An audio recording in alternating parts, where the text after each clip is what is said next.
2015 no es un año cualquiera para la sociedad y el sistema político de nuestro país. Se están cumpliendo 3 décadas desde el restablecimiento de la democracia en Uruguay. Por supuesto que una conmemoración como esta se presta como excusa para una gran variedad de enfoques y abordajes periodísticos. Por ejemplo, para repasar los principales hitos que atravesó el país en este tiempo, para analizar los cambios de los que hemos sido testigos o conversar con algunos de los protagonistas de este proceso. Sin embargo, esta mañana no queremos detenernos en ninguna de esas cuestiones. Hoy, de algún modo, pretendemos ir a la base de la cuestión. ¿Qué es la democracia? ¿Cuándo lo es?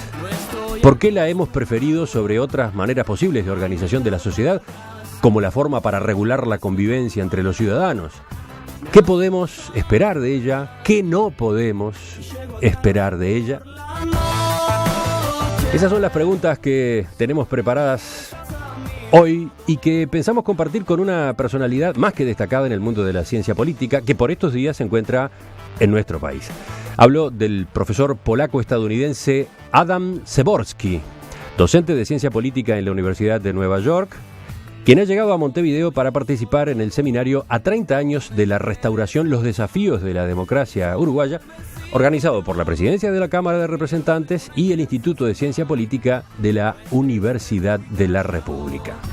Esta es mi forma de hablar. Profesor Przeworski, bienvenido. Muchas gracias por invitarme. ¿Cómo son sus costumbres? ¿Está temprano levantado? Sí, yo trabajo en las mañanas, sí, y tomo vino por las noches. Esa risa que acaban de escuchar es la de Adolfo Fito Garcés, doctor en ciencia política, integrante de la Mesa de Politólogos de En Perspectiva, parte del equipo organizador de este seminario, que también está en estudios. Buen día, Fito. Buen día, Emiliano. No, muchas gracias por la invitación. Déjame, a ver, el sentido de la entrevista, por supuesto, es que tu audiencia converse con el profesor Przeworski, ¿no?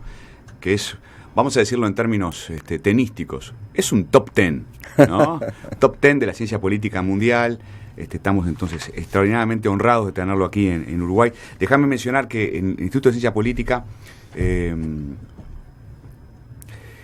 designó hace unos meses atrás a 3 de nosotros para organizar esta actividad con el Parlamento, al amigo Daniel Chaschetti, al amigo José Rila y a este servidor, ¿no? Y que hemos trabajado fantásticamente con la presidencia de la Cámara de Representantes. Otra vez quiero agradecer públicamente al diputado Alejandro Sánchez, ha sido realmente fantástico cooperar con ellos. Déjame mencionar también a Damián Rojas, mano derecha de Alejandro en todas estas cosas. Bueno, en fin, muy contentos con este gran seminario. Era una deuda moral que teníamos en el Instituto de Ciencia Política, organizar una discusión sobre esto, y súper honrados de tener a Adam, que además de ser un politólogo extraordinario, es una persona extraordinariamente sencilla y afable. Pero cuánto elogio, ¿no? Sí, demasiado. Sí, me están terrorizando con nuestros elogios porque tengo que dar una conferencia esta noche. No puedo cumplir con sus expectativas. ¿Cuántas veces ha estado acá en Uruguay? Esta es mi tercera vez. Sí. Sí, una vez en 99 y una vez como turista, no me acuerdo cuándo. ¿Y siempre lo hacen trabajar tanto? No, yo creo que este señor es excepcional en hacernos trabajar. ¿Él es el culpable? Sí. Empiezo con algunos datos generales de su biografía para que el público pueda saber de dónde viene el profesor Adam Przeworski. Nació en Polonia en 1940, 9 meses después de que los alemanes ocuparan ese país durante la Segunda Guerra Mundial. Su padre, al que nunca conoció, fue reclutado por el ejército polaco y habría sido asesinado por los rusos. Usted estudió filosofía y sociología en Varsovia. En 1961 llegó por primera vez a Estados Unidos para continuar con sus estudios. Allí descubrió la ciencia política, en Polonia no existía. En esa década del 60 pasó un tiempo en Estados Unidos y otro en Polonia, pero en un viaje que realizó en 1968 fue alertado para que no volviera a su país. Según comentó usted mismo, varios de los alumnos que estudiaban con usted habían terminado presos, por lo que se temía que usted pudiera pasarle lo mismo. Sí. además había algún trabajo suyo que podía ser el detonante, ¿no? Sí, sí. ¿Cuál había sido ese trabajo? Mira, en un momento con un amigo, en un momento el Partido Comunista hizo un intento muy pequeño de tener elecciones al nivel de pueblitos rurales donde se podía eliminar candidatos oficiales y reemplazables. Uh-huh. Y pues los comunistas eran maníacos sobre datos. Entonces tuvimos todos los datos y con un amigo hemos descubierto que los reemplazantes no diferían con los eliminados en cuanto a género, educación y organización política tampoco. Entonces hemos escrito un articulito que decía, mira, aquí se permitió a la gente que eliminaba los candidatos impopulares y no pasó nada. Y los comunistas lo publicaron. Y 3 semanas más tarde nos llamó el zar de ideología del Comité Central, nos llamaba de luxemburguistas, trotskistas, de todos los pecados que los comunistas inventaban. Y, bien, a mí me sancionaron que no podía salir del país por 1 año. Esa fue una de las señales. Sí, sí. Cuando decidió no regresar a Polonia, se encontró con el problema de que no podía tampoco ir a Estados Unidos, porque tenía problemas con la visa. Sí. Así que, un poco por casualidad, terminó unos años en Chile, que coincidieron con la época en que Salvador Allende estuvo en el gobierno. Sí, sí. Supongo que esa experiencia fue, digamos, apasionante. Mira, era apasionante y yo creo que para mí era decisiva en términos de mi entendimiento de la democracia, tanto como un valor como un mecanismo. Ajá. Como yo creo que muchas partes de izquierda andaba con una ambigüedad de si lo más importante es alcanzar el socialismo o mantener la democracia. Y desafortunadamente el golpe chileno lo clarificó inmediatamente, ¿sí? Y para mí, yo no entré a pensar sobre la democracia y continúa hasta hoy día desde este momento, para o sea que entender cómo este sistema funciona, qué puede producir, qué no puede producir, cuáles son sus límites, cuáles son sus potencialidades. Era a partir de la experiencia chilena. Emiliano, a mí me sorprendió lo mismo. Leyendo comentarios que has hecho sobre esto, Adam. Me sorprendió lo mismo porque yo pensaba esta pasión por la competencia, esta pasión por el electoralismo, como has dicho en algún momento, esto debe venir de la experiencia de la opresión política, sí. pero más de la opresión política en Polonia que de la experiencia chilena. Y sin embargo tú has dicho que es más importante la experiencia chilena, y en ese sentido, si es así como lo has dicho, naturalmente tu experiencia es muy parecida a la de buena parte de la izquierda latinoamericana y de la intelectualidad latinoamericana. Sí, lo es. Y mira, yo estaba en contacto y diálogo con amigos chilenos, claro, todo el tiempo. Bien, tanto en la época de Allende como ya en los años 80. Sí, con debates exactamente, claro, sobre el valor de la democracia. Entonces, justamente, siendo usted uno de los principales estudiosos de la democracia en el mundo, es casi obligatorio preguntarle cómo define democracia. Y resulta que usted propone una visión, digamos, minimalista. Básicamente, usted define la democracia como un sistema en el que las personas no se matan entre sí ni son asesinadas por sus gobernantes. Sí. A ver, ¿es correcto? ¿Esta es su definición? Mira, quizás no es exactamente la definición. Ajá. Si yo tengo que definir, y lo definí, yo diría, democracia es un sistema donde los partidos del gobierno pierden elecciones. Eso es una frase maravillosa que nosotros enseñamos todo el tiempo en las facultades, ¿eh? Una frase maravillosa. yo creo que Hay que repetirla, ¿no? democracia es un mecanismo donde los partidos de gobierno pierden elecciones, ¿no? Y esto otro que yo Y- citaba recién. Y mira, yo creo que el otro es la consecuencia. Es este mecanismo, yo creo, el mecanismo de alternancia en el poder a través de las elecciones que permite procesar conflictos políticos en paz y libertad. Entonces yo creo que esto es la consecuencia. El hecho que si este mecanismo electoral anda bien, este mecanismo es capaz de procesar conflictos, muchas veces conflictos muy agudos, en paz y libertad. Esto yo creo es la consecuencia de operación del sistema de elecciones. Ujú. Todos estamos... Si puedo... Adelante. Mira, quiero enfatizar que el minimalismo mío no es tan minimalista, ¿Por qué? porque en el artículo al cual usted se refiere, yo cito a John Stuart Mill, el gran liberal inglés, que dice, en inglés dice, without universal reading and decent wages, government of public opinion is not possible. Sin salarios decentes y alfabetismo, el gobierno de la opinión pública no es posible. Y yo lo creo, ¿sí? Yo lo creo. Es decir, ¿por qué?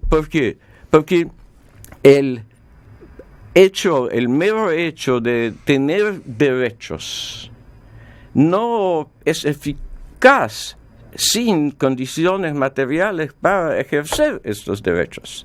Entonces, sí, soy minimalista, pero también yo creo que para el mecanismo electoral funcione, hay que tener un mínimo material y un mínimo mental para ejercer los derechos. Lo que no es tan minimal ya. Entiendo. Déjame adelantarle una pista a la gente que nos está escuchando y que de repente no conoce necesariamente el pensamiento de Przeworski.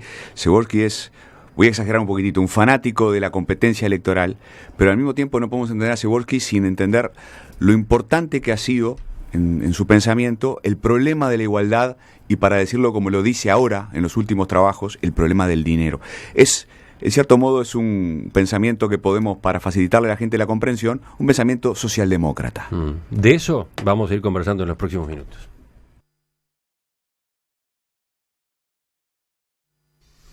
Ya conocemos de qué forma define usted la democracia, o por lo menos nos hemos aproximado bastante a la manera en la que la entiende. Ahora, y si avanzamos un poco más, si tratamos de examinar la calidad de la democracia, todos estamos acostumbrados a escuchar que se cita distintas variables a los efectos de medir eso, ¿no? La calidad de la democracia. Pero usted, en cambio, es muy cuidadoso. No le convence demasiado. No es que no me convence, yo creo que como un programa político o ideológico pensar de la calidad de la democracia es importantísimo. Lo que me molesto son las notas que dan varios grupos oficiales y no oficiales, todos concentrados alrededor de Washington, que dan notas a países. Estas notas de calidad de democracia no me convencen. Y no me convencen tampoco notas dadas por algunos de mis colegas profesionales, porque yo creo que son muy arbitrarias y en el caso de los Estados Unidos tiene un elemento etnocéntrico enorme y yo creo que hasta un punto es un instrumento geopolítico. ¿Podría desarrollar un poco más ese análisis?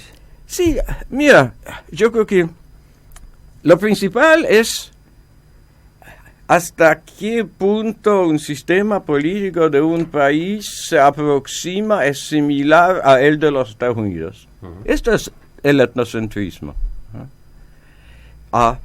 Por el otro punto, está utilizado tanto ideológicamente como prácticamente. El Departamento de Tesoro de los Estados Unidos utiliza estas notas para otorgar ayuda exterior.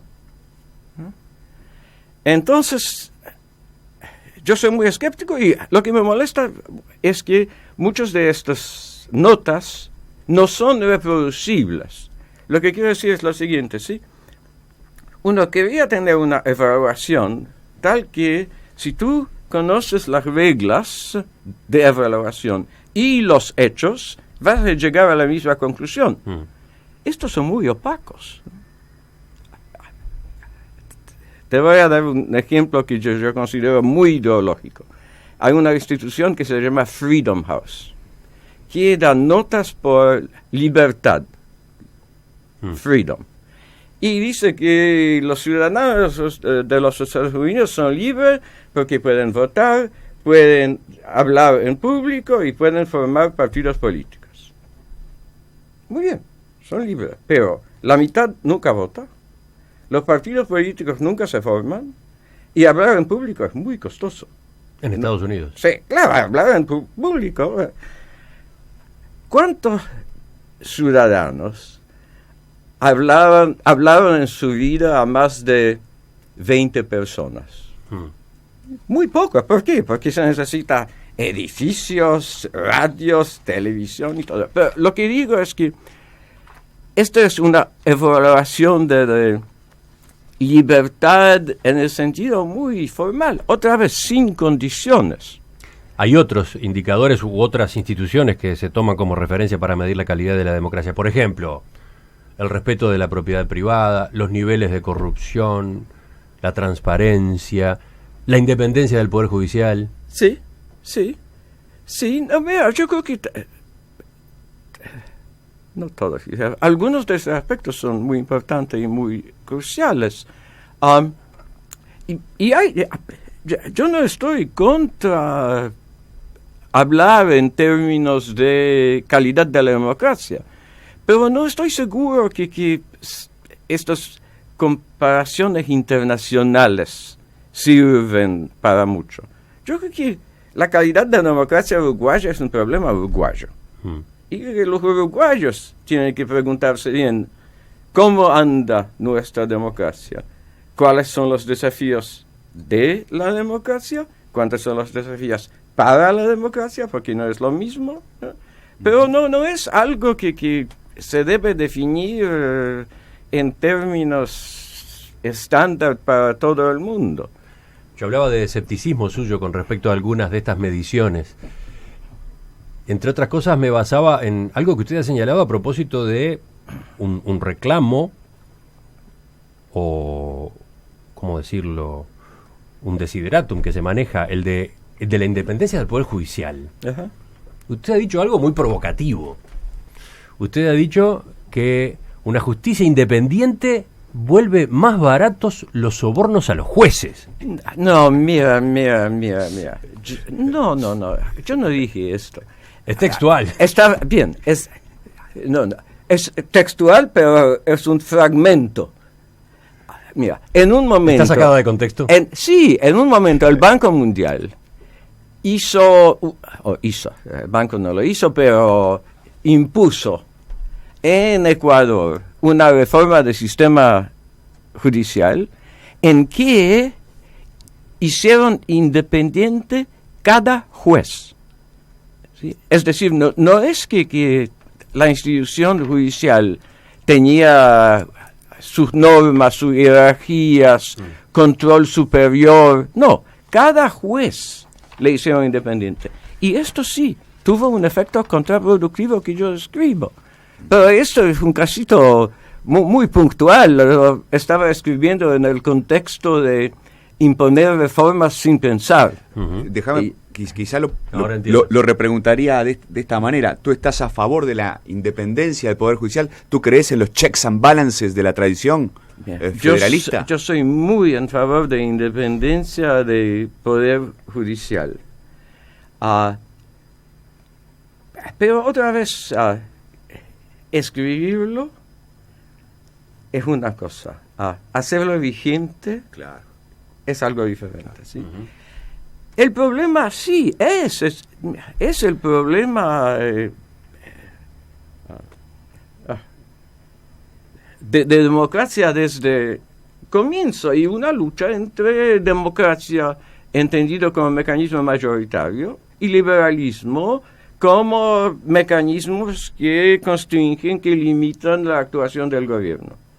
Y yo creo que esto no tiene una receta universal, no, que no se puede decir una vez para siempre que cómo este problema se resuelve, y no lo es, porque la relación entre los gobiernos mayoritarios y la justicia es una relación entre actores políticos en un lugar y actores no tan políticos, pero actores en el otro lugar. Y estas relaciones cambian, ¿sí? Cambian. No es que el Poder Judicial es un areópago de ángeles que no quieren nada más que justicia, que entienden todo. Hay este punto de vista, Dworkin, un famoso filósofo inglés y todo. Pero yo creo que de hecho es una interacción que cambia a través del tiempo. Yo soy muy en favor de Poder Judicial sobre otros pesos y contrapesos. La línea de un historiador francés, Rosan Vallon, por ejemplo. Yo tengo un poco más duda. Ajá. Porque, y hay una literatura en los Estados Unidos muy crítica del sistema norteamericano. Yo tengo más dudas porque puede paralizar el gobierno. Y yo creo que en los Estados Unidos paraliza el gobierno. ¿Sí? Que el resultado es que el gobierno no puede hacer nada. Los ciudadanos lo reivindican, ¿sí? Y el gobierno no puede. Entonces, otra vez, no creo en recetas universales allá. ¿Qué es la democracia? ¿Cuándo lo es? ¿Qué podemos y qué no podemos esperar de la democracia? De estos temas estamos conversando esta mañana en Perspectiva con Adam Przeworski, politólogo polaco, estadounidense, profesor en la Universidad de Nueva York. Nos acompaña también uno de sus anfitriones, el doctor Adolfo Garcé, politólogo uruguayo, integrante de nuestras mesas. Él va haciendo sus apuntes y también algunas preguntas. ¿Cómo no? Yo decía, profesor Przeworski, para usted hay un factor clave a los efectos de estudiar la calidad de la democracia, que es cómo ingresa, de qué forma ingresa el dinero en la política. ¿Por qué? Yo creo que este problema es algo congenital en la democracia y en realidad la formulación que yo cito muchas veces es de Marx de 1844. ¿Sí? ¿Qué pasa? La democracia llegó como una revolución política dirigida contra la aristocracia. Los demócratas eran que pensaban que todos tenemos que tener derechos iguales. Y cuando se formó las instituciones modernas representativas, ¿sí?, la gente se tornó en ciudadanos. Como ciudadanos, cuando entramos a la esfera pública, somos anónimos. ¿Sí? Es decir, sí, no hay ciudadanos blancos, negros, mujeres, hombres, ricos y pobres. Como ciudadanos somos anónimos y entonces iguales. Pero vivimos en una sociedad. Y en la sociedad sí, hay negros y blancos, hay ricos y pobres. Y todo esto ejerce impacto sobre la política, nos hace desiguales. Y yo creo que esto era el punto de Marx, que yo creo que era válido, y es que en una sociedad económicamente y socialmente desigual, una igualdad política perfecta no es posible. Gente con recursos diferentes, no solamente dinero, pero recursos diferentes, tienen impacto político, influencia política diferente. ¿Puede ser más explícito?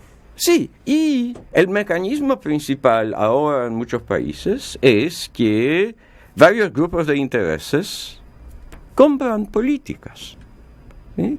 Dan financiamiento político a partidos, a individuos, les ofrecen varios tipos de favores, de servicios, y en el intercambio los partidos que necesitan fondos para ganar elecciones, para tener meetings, para pagar la propaganda, aceptan, y de vez en cuando para meter el dinero en su bolsillo, para dar empleo a un nieto, ¿sí? Los partidos aceptan. Ujú. Y se arman transacciones entre intereses particulares y el poder público que sesga las políticas en favor de los que ofrecen más. Ujú. ¿Esto se soluciona con un financiamiento desde el Estado de la actividad de los partidos políticos y de las campañas electorales? Yo no sé cómo solucionarlo, cómo se soluciona. Yo estoy metido en esto desde un punto. Estoy metido un poco, quiero decir, porque lo que está pasando en los Estados Unidos es un desastre. Es un desastre. No hay límites al flujo de dinero en la política. La Corte Suprema dijo hace 3 años que financiar los políticos y los partidos es sino expresión de libertad, de freedom of speech, libertad de hablar, y con esto se abrió casi todos los límites.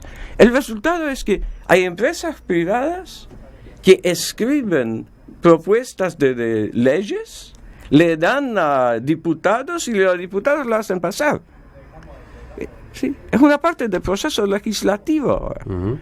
Entonces, desde el punto de vista político en los Estados Unidos es un problema muy agudo, pero yo creo que es genérico. Y para mí sí, esto es el desafío número 1.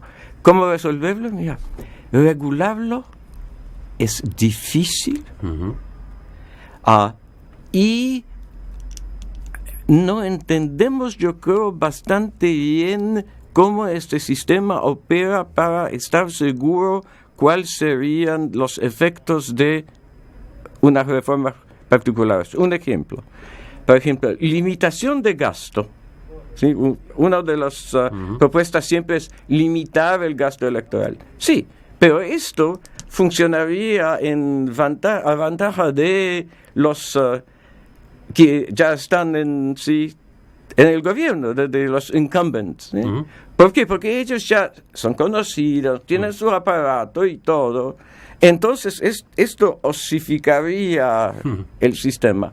Y en realidad, casi cada las reformas de las cuales pensamos, hay sospechas que esto puede no funcionar. No se entiende muy bien. Uno de sus colegas dijo, está trabajando sobre Rafael Piñero.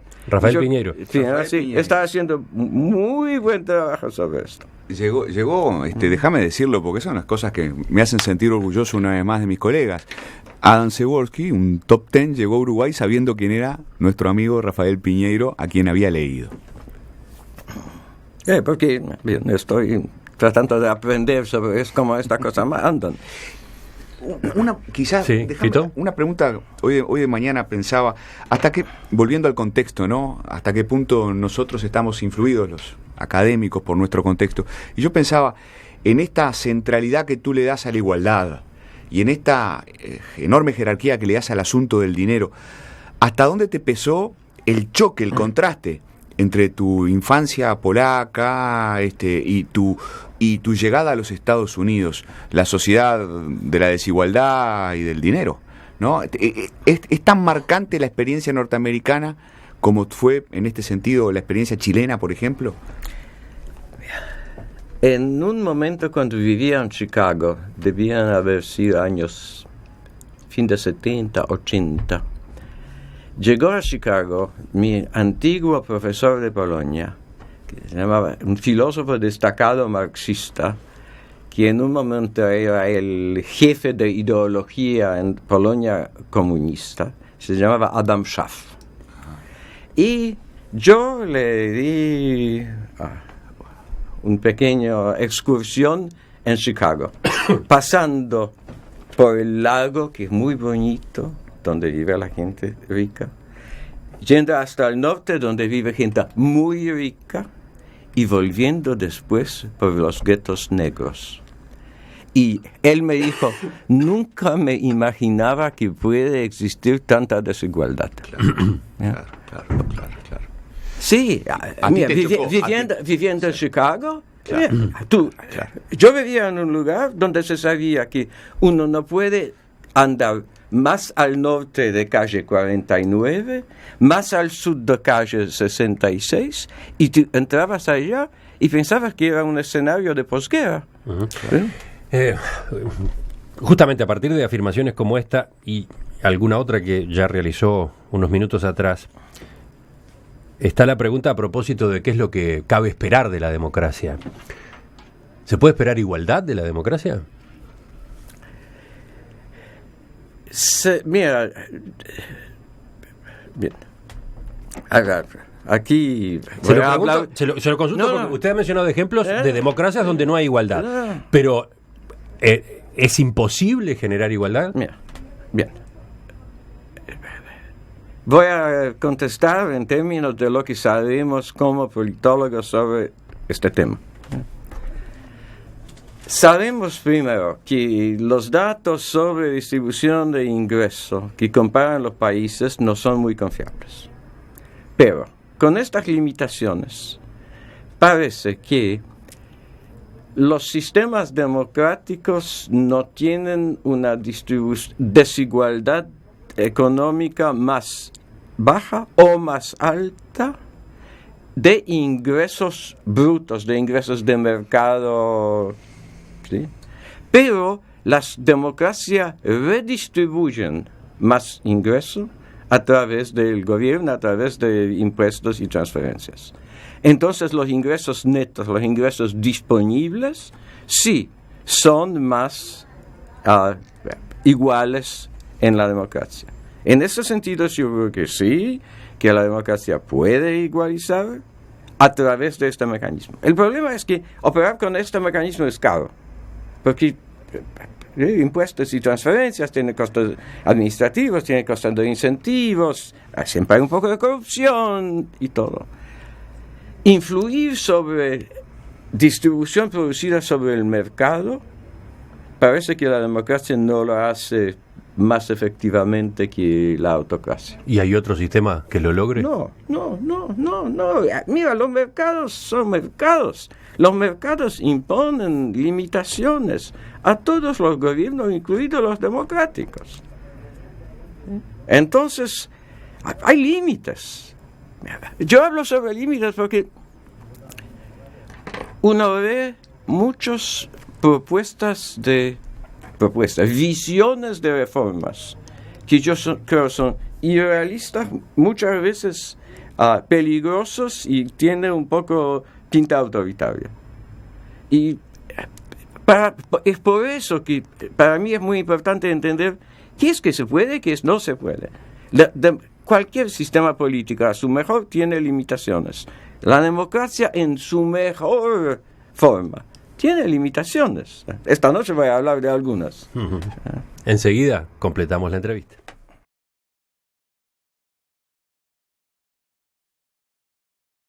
Profesor Adam Przeworski, para ir redondeando esta conversación, le pregunto en primer lugar algo que capaz que a los oyentes les resulta obvio, pero teniendo en cuenta que estamos conmemorando los 30 años de la restauración de la democracia en Uruguay, acá va la consulta. ¿Por qué debemos celebrar la democracia?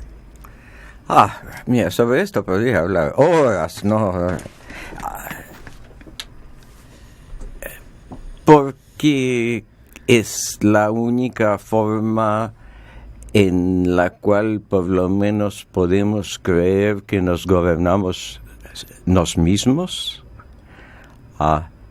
porque este mito de autogobierno del pueblo, que el gobierno se gobierna por sí mismo, es fuertísimo, todos lo queremos, todos lo creemos, yo creo, porque para mí la democracia es el mejor sistema de toma colectiva de decisiones, porque cuando opera bien, produce decisiones que maximizan el apoyo popular y para mí clave, dado quizás mi experiencia de vida, porque es un sistema donde podemos procesar conflictos políticos en paz y libertad, sin opresión. Entonces, yo creo que para mí las razones son preponderantes, son obvios. Esto no quiere decir que no hay desafíos. Yo sé que algunos de mis amigos quieren pensar sobre el futuro. ¿Qué es lo que hay que hacer? Sí, hay cosas que hacer, pero el valor de la democracia para mí no tiene ninguna duda. ¿Cuáles son los desafíos de la democracia? ¿Cómo imagina usted el futuro de la democracia? Mira, ya hemos ido en el impacto. Bien. Lo mínimo es todos los esfuerzos posibles para disminuir la desigualdad política. Pero esto yo creo que lleva más. Esto lógicamente yo creo que conduce también a todos los esfuerzos posibles para reducir desigualdad económica. El primer problema es un problema de democracia, yo diría, desigualdad política. El segundo es un problema para democracia. ¿Sí? Porque hay que tener cuidado. Mire, justamente un oyente, Gustavo, manda una frase de Emilio Frugoni, ¿no? Fundador, líder del Partido Socialista Uruguayo. No hay mayor dictadura que la de la miseria. ¿Cómo le suena esa frase? Sí, me suena bien. Miseria, destitución. ¿Qué quiere decir? Que la gente no tiene opciones. Ella lleva en sí el origen de todos los renunciamientos y el germen de todas las sumisiones, decía Frugoni. Yo soy siempre escéptico, entonces cuando alguien dice todas, ya mi cerebro comienza a pensar todas, pero yo tengo simpatía con esta frase. Yo creo que reducción de desigualdad es algo clave. ¿Más desafíos de la democracia mirando hacia el futuro? Mira, sí, pero es un tema. Yo creo que en todos los sistemas democráticos tenemos una falta de diseño institucional que es la siguiente, que los ciudadanos no tienen mecanismos de control efectivo sobre el funcionamiento de la burocracia. Cuando las maestras no llegan a la escuela, la policía toma coimas, no te llega el correo, ¿qué haces?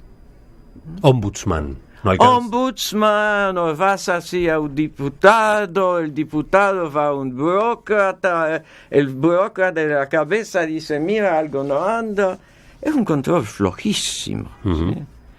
Esto no falta, y esta parte del diseño institucional yo creo que tiene origen en condiciones de nacimiento de la democracia. Decía Fito que cuando se formó el gobierno norteamericano, todo el aparato del gobierno tenía 4.500 empleados. Ahora cualquier barrio en Nueva York tiene 20.000. ¿no? Porque no había democracia estatal. Entonces no se pensaba. Había una discusión en los Estados Unidos, en la Convención Constitucional sobre el tema, pero no duró mucho y se abandonó pensar de mecanismos sobre los cuales los ciudadanos pueden agregar la información sobre el funcionamiento de la burocracia y hacer lo efectivo. Esto es una falta de diseño, hay que pensarlo. ¿Y un punto más? Mira, yo creo que la gente, que este sentimiento de impotencia, que la participación no es efectiva y todo, se debe a esto. Que las ciudadanas cuando están disatisfechos con un aspecto muy particular, el único instrumento que le queda es este voto en 4 años. Yo creo que estos son los 2 desafíos principales.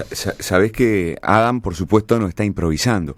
Yo quería invitar a la gente a que lea uno de sus últimos libros, publicado en español, ¿Qué esperar de la democracia?, publicado en 2010, que solemos usar en nuestras clases de introducción a la ciencia política, en donde precisamente Przeworski desarrolla estas ideas. Mirá lo que dice en la introducción. La democracia ha enfrentado repetidamente 4 desafíos que siguieron provocando una insatisfacción intensa y extendida. Primero, la incapacidad de generar igualdad. Segundo, de hacer sentir que la participación política es efectiva. Estoy resumiendo un poquito, ¿no? Tercero, la incapacidad de asegurar que los gobiernos hagan lo que tienen que hacer y no hagan lo que no prometieron. Cuarto, de equilibrar orden con no interferencia. Ese es el problema genérico, son para siempre, ¿sí? Profesor Seborski, por supuesto que a esta altura de la entrevista estoy muy tentado de preguntarle sobre su evaluación de la democracia uruguaya. Pero resulta que el tiempo se nos terminó. Y además usted va a dar una conferencia esta tarde, buena parte de la cual va a estar centrada en ese punto. Así que lo mejor en todo caso es invitar a los oyentes a que vayan. Es abierta, ¿no, Fito? Súper abierta, sí. Estamos todo el día trabajando en el Parlamento, ¿no? Ahora mismo a las 9 de la mañana está empezando una actividad. De tarde a las 3 de la tarde tenemos una linda mesa redonda sobre los 3 poderes y su relacionamiento. Y la conferencia del profesor Seborski es a las 7 de la tarde en el pasaje Acuña de Figueroa. La entrada, por supuesto, es abierto y toda la ciudadanía está muy cordialmente invitada. Profesor Adam Seborski, gracias por venirse hasta aquí, gracias por estar con nosotros esta mañana en Perspectiva. Gracias a usted, muy interesante la conversación. Y a los oyentes les aclaro que la conferencia de esta tarde, apenas podamos la semana que viene, ya vamos a estar publicándola también en nuestro sitio en internet. En Perspectiva, da que hablar.